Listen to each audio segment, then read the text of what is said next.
مولاي صل وسلم دائما أبدا على حبيبك خير الخلق كلهم. الحمد لله رب العالمين والصلاة والسلام على سيد المرسلين وعلى آله وصحبه أجمعين. اما بعد.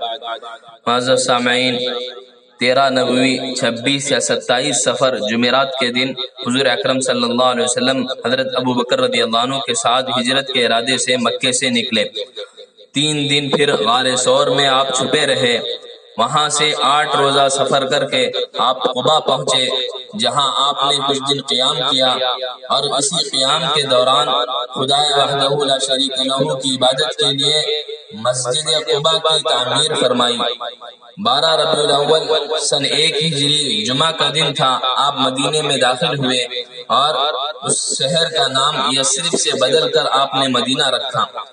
حضرت ابو ایوب انصاری رضی اللہ عنہ کے گھر آپ 7 مہینے تک مہمان رہے، اور حضرت ابو ایوب انصاری رضی اللہ عنہ کے گھر کے سامنے ہی ایک خالی زمین تھی، جس کو 2 یتیم بچوں سے خرید کر آپ نے بنفس نفیس شریک ہو کر مسجد نبوی کی تعمیر فرمائی، اور اسی مسجد سے متصل پھر آپ کے لیے قیام گاہ بھی بنائی گئی.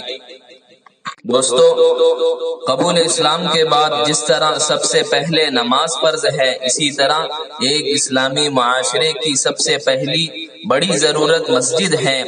ایک مسلمان کے لیے مسجد کی اہمیت اتنی ہی ہے جتنی مچھلی کے لیے پانی. ایمانی اور روحانی زندگی یہیں سے اسے جلا ملتی ہے. اسی لیے قبا میں بھی پھر مدینہ آنے کے بعد حضور اکرم صلی اللہ علیہ وسلم نے سب سے پہلے مسجد بنانے کا کام کیا.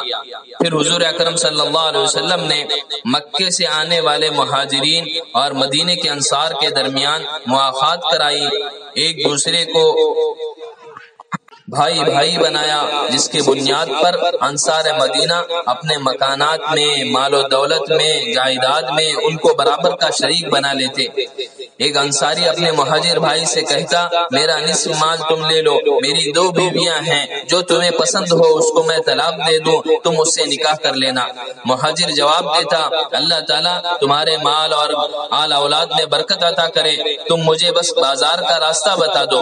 اللہ اللہ، کیا سبق دیا ہے امت کو. انصار کا کام ایثار تھا اور مہاجرین کا استغنا اور خودداری.